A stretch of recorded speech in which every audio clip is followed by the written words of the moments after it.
Des gaufrettes frétillantes, des galettes étonnantes, des petits fours. Croquer un cordon bleu, grignoter des chips, goûter très vite du tagine. Un gros jambon, 5 rognons de veau, 6 couples de... On s'est dit que c'était intéressant pour nos élèves d'avoir une réflexion sur la nutrition, sur ce qu'ils mangeaient à la maison.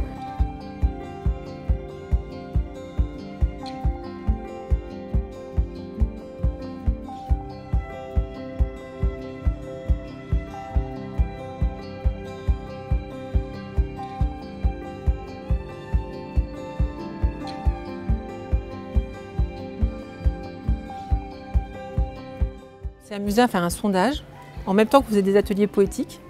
Et on s'est rendu compte que finalement, beaucoup d'enfants cuisinaient à la maison avec leurs parents.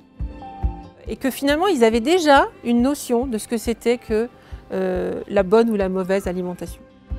Après le passage du confinement, ils faisaient peut-être un peu plus attention parce qu'ils faisaient un peu plus eux-mêmes. C'est eux qui préparaient les repas. Ils étaient un peu moins à commander, à aller à McDo, à aller dans les fast-food. Donc oui, ils se sont vraiment questionnés sur le sujet et on a trouvé que c'était intéressant pour notre école.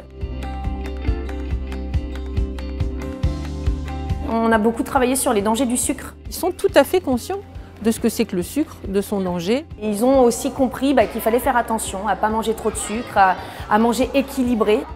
On sent bien qu'ils connaissent plein d'aliments, qu'ils connaissent plein de recettes. On sent qu'ils se forment à leur future vie de citoyen, on va dire.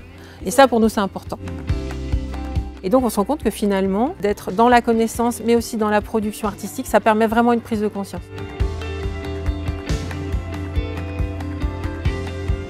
De la photographie, c'était du théâtre, de la poésie, de la radio.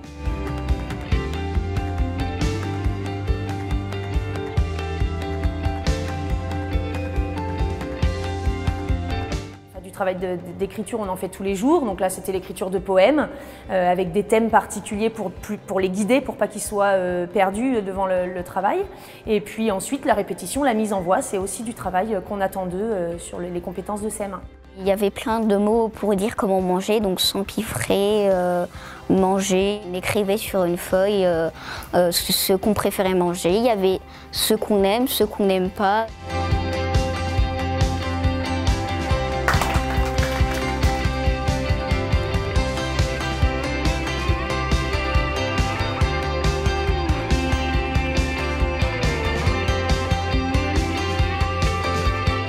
Les convaincre des personnes qui, dans leur culture, n'ont pas l'habitude de se montrer.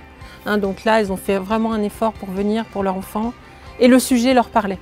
C'était une super expérience et merci Aurore Partier de nous avoir fait participer à ça.